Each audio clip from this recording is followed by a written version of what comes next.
به ونتوكل عليه ونعوذ بالله من شرور أنفسنا ومن سيئات أعمالنا من يهده الله فلا مضل له ومن يضلله فلا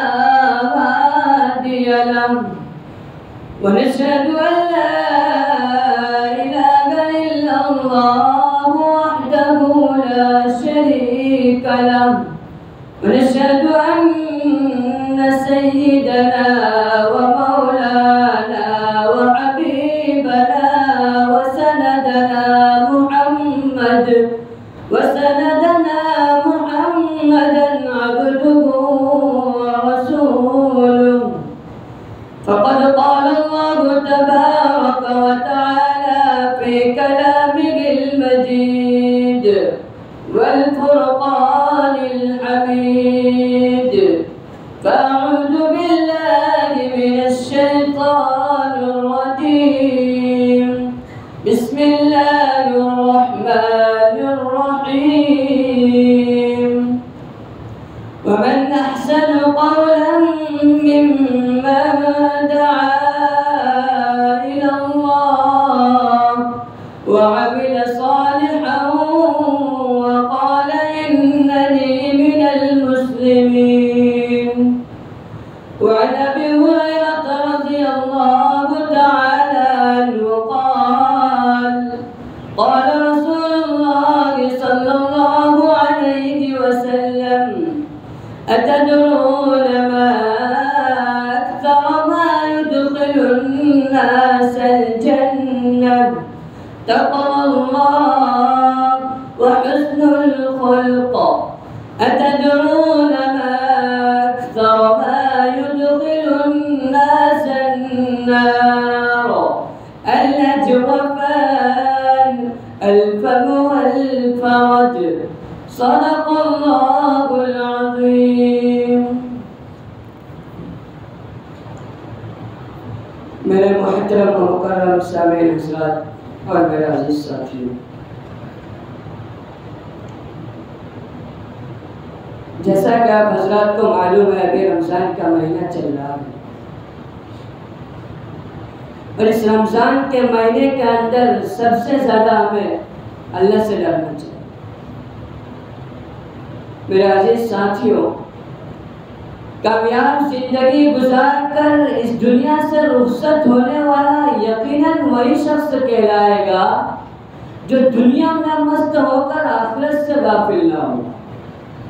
اور اس کے بعد ختم نہ ہونے والی زندگی کے لیے جس نے تیاریاں کی ہو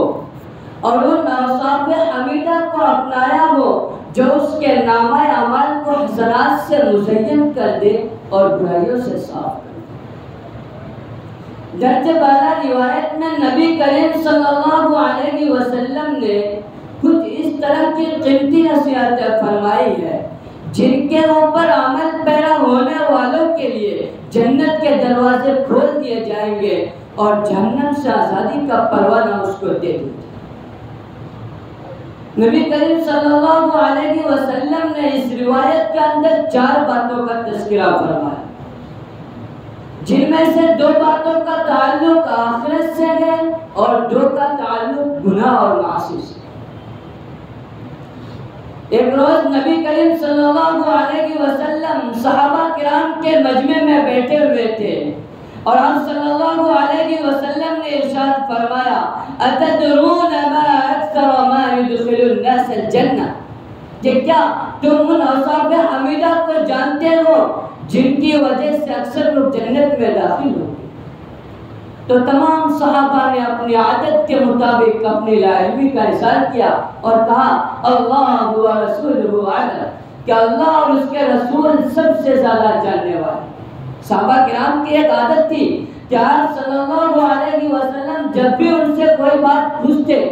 تو صحابہ کرام جاننے کے باوجود آپ صلی اللہ علیہ وسلم کے سامنے لا علمی کا اظہار کرتے، یعنی ہمیں معلوم نہیں، آپ بتا دیجیے۔ جس کے بعد آپ صلی اللہ علیہ وسلم نے جنت تک پہنچا دینے والی 2 خوبیوں کا تذکرہ کرتے ہوئے ارشاد فرمایا تقوی اللہ، یعنی اللہ رب العزت کا خوف و خشیت اور اس کا ڈر یہ ایک سچی حقیقت ہے کہ خوف خدا تمام کار خیر کا سرچشمہ اور ہر طرح کے گناہ و معاصی سے حفاظت کا بنیادی اور اہم سبب۔ جس کے دل کو یہ دولت میسر ہو جائے اس کے لیے حرام اور ناجائز امور سے بچنا سہل اور آسان ہو جائے۔ اسی طرح فرائض و واجبات وغیرہ کی ادائیگی میں کسی طرح کی کسل مندی اور سستی باقی نہیں رہتی۔ میرے عزیزو، ایک انسان کو اللہ رب العزت کے خوف کے ساتھ ہی زندگی گزارنی چاہیے، کیونکہ دنیا میں زندگی کی کامیابی کا راز سوال کر سکتے ہیں۔ میرے عزیزو، اللہ رب العزت کا خوف دلوں میں ہونا چاہیے، کیونکہ اس کی نگاہ سے کسی بھی شخص کا کوئی بھی عمل پوشیدہ نہیں۔ انسان کسی بھی وقت میں کوئی بھی عمل کرے، خواہ گھر کے بند کمروں میں کرے یا ہوٹلوں کے راہداریوں میں کرے یا بازاروں میں کرے یا جنگلوں میں کرے، رات کے اندھیروں میں کرے یا دن کے اجالوں میں، عام لوگوں کی نظروں سے چھپ کر کرے یا کھلے عام، اللہ رب العزت ہر ایک کے عمل سے بخوبی واقف ہے اور کل قیامت کے دن ہر انسان کے سامنے اس کے اعمال کو پیش کرے۔ چنانچہ اللہ تعالیٰ ارشاد فرماتے ہیں فَمَن يَعْمَلْ مِثْقَالَ ذَرَّةٍ خَيْرًا يَرَهُ، کہ جس نے ذرہ برابر بھی نیکی کی ہوگی وہ بھی اس کو دیکھ لے گا، وَمَن يَعْمَلْ مِثْقَالَ ذَرَّةٍ شَرًّا يَرَهُ، اور جس نے ذرہ برابر بھی بدی کی ہوگی وہ بھی اس کو دیکھ لے گا۔ در حقیقت رب ذوالجلال کا علم اتنا وسیع ہے کہ وہ ظاہر کے ساتھ ساتھ باطن سے بھی پوری طرح وسیع ہے۔ چنانچہ اللہ رب العزت ان گناہوں کو بھی جانتے ہیں جن کو انسان کی آنکھیں کرتی ہے، اور اللہ رب العزت ان خیالات و عزائم سے بھی پوری طرح واقف ہے جو انسان کے سینوں میں پوشیدہ ہے۔ چنانچہ اللہ تعالیٰ ارشاد فرماتے ہیں یعلم خائنۃ الاعین وما تخفی الصدور، کہ اللہ تبارک و تعالیٰ آنکھوں سے کی گئے گناہ کو بھی جانتے ہیں اور ان پوشیدہ راز کو بھی جانتے ہیں جو انسان کے سینوں میں ہے۔ اگر انسان اس بات کو ذہن نشین کر لے کہ میں اللہ رب العزت کی نظروں سے چھپ نہیں سکتا اور اللہ رب العزت میرے ہر ایک عمل سے بخوبی واقف ہے، تو ہر طرح کے گناہ و معاصی سے بچنے کی توفیق اس کو میسر ہو جائے۔ اسی طرح عبادت وغیرہ میں اس کے دل لگنے لگے۔ میرے عزیزو، اللہ رب العزت کا خوف دلوں میں ہونا چاہیے، کیونکہ وہ یوم جزا کا مالک ہے۔ کل قیامت کے دن اسی کے سامنے کھڑے ہو کر ہر ایک کو اپنے کیے کا حساب دینا ہوگا۔ اس دن کسی کو نامہ اعمال دانے ہاتھ میں دیا جائے گا تو کسی کو بائیں ہاتھ میں دیا جائے گا۔ اس دن کسی کو اپنے رب کے سامنے سرخ روئی حاصل ہوگی تو کسی کو ذلت و رسوائی کا سامنا کرنا پڑے گا۔ اس دن کوئی اپنے نامہ اعمال کو دیکھ کر خوش ہوگا تو کوئی شدت و غم سے نڈال ہوگا۔ اس دن انسان کا کوئی عذر کام نہیں آئے گا اور نہ ہی کوئی رشتہ ناتا مال و دولت اس کو فائدہ پہنچائے گا، ہاں صرف ایمان و یقین کی دولت اس کے کام آئے گا۔ چنانچہ اللہ تعالیٰ ارشاد فرماتے ہیں یوم لا ينفع مال ولا بنون الا من اتى الله بقلب سلیم، کہ اس دن انسان کو نفع نہیں دے گا نہ ان کے مال نہ ان کے اولاد، مگر وہ شخص جو اللہ کے پاس سلامتی والا دل لے کر آئے۔ یعنی آج کے دن کسی کا مال و دولت اور آل و اولاد اس کو کچھ نفع نہ پہنچائے گی، ہاں نفع صرف اسی شخص کو پہنچے گا جو اللہ کے سامنے اپنے دل میں ایمان و یقین کی دولت لے کر آیا۔ کل قیامت کا دن بڑا دل دہلا دینے والا ہوگا۔ اللہ رب العزت کے سامنے ہر ایک کو کھڑے ہو کر اپنے سوالوں کا جواب دینا ہوگا۔ جھوٹ، دھوکہ، رشوت، جان پہچان کوئی چیز کام نہیں آئے۔ اس لیے نبی کریم صلی اللہ علیہ وسلم نے اپنی امت کو آگاہ فرماتے ہوئے فرمایا کہ اگر تم آخرت کی کامیابی چاہتے ہو اور جنت کے طلبگار ہو تو اپنے قلوب کو خوف خدا سے آباد کرو اور زندگی اس کی فرما برداری اور اطاعت شرعی میں گزار دو۔ میرے عزیزو، دوسرا وہ وصف جو جنت میں داخل ہونے کا سب سے اہم ذریعہ ہے وہ حسن اخلاق ہے کہ حسن اخلاق انسان کو ہر دن عزیز بنا دیتے ہیں، یعنی اچھے اخلاق والے انسان ہر انسان اس سے محبت کرتے ہیں۔ لیکن حسن اخلاق کا صحیح مفہوم کیا ہے اور شرعاً اچھے اخلاق سے کیا مراد ہے، اس سے عام طور پر لوگ ناواقف ہیں۔ عام طور پر جو شخص ہنسمکھ ہو، خوش گفتار ہو، لوگ اس کے بارے میں کہنے لگتے ہیں تو بڑا با اخلاق آدمی ہے۔ گویا عام لوگوں کی نظر میں اخلاق کی بلندی اور اچھائی کا معیار خوش اسلوبی کے ساتھ ملنے و جلنے والوں سے گفتگو کرنا اور بات بات پر ہنس دینا ہے، مگر شریعت مطہرہ کی نظر میں حسن اخلاق سے مزین صرف وہی شخص مانا جائے گا جو اللہ کے حقوق ادا کرنے کے ساتھ ساتھ بندوں کے حقوق بھی ادا کرتا ہے۔ یعنی جس طرح اللہ تبارک و تعالی نے انسان پر نماز، روزہ، زکوٰۃ وغیرہ وغیرہ کو فرض کیا، اسی طرح وہ بندہ اللہ کے ساتھ ساتھ بندوں کے حقوق کو بھی ادا کرتا ہو، جس میں سب سے پہلے حق والدین کا ہے کہ وہ انسان والدین کی فرما برداری کرتا ہو، پھر بھائی بہن، قریب و دور کے رشتہ دار، پھر پڑوسی اور آخر میں عام لوگ۔ اگر کوئی انسان اپنے ملنے جلنے والوں سے اچھے انداز سے پیش آتا ہو، خوش گفتاری میں بڑا ماہر ہو اور بات بات پر مسکراتا رہتا ہو، لیکن وہ والدین کا نافرمان ہو، رشتہ داروں اور پڑوسیوں کی حق تلفی کرتا ہو، تو وہ عام لوگوں کی نظروں میں بااخلاق آدمی ہو سکتا ہے، لیکن اللہ اور اس کے رسول کی نظر میں حسن اخلاق سے اس کا دور کا بھی کوئی واسطہ نہیں۔ اس لیے کہ حسن اخلاق ایک نہایت جامع لفظ ہے جو حقوق اللہ اور حقوق العباد دونوں کو شامل ہے۔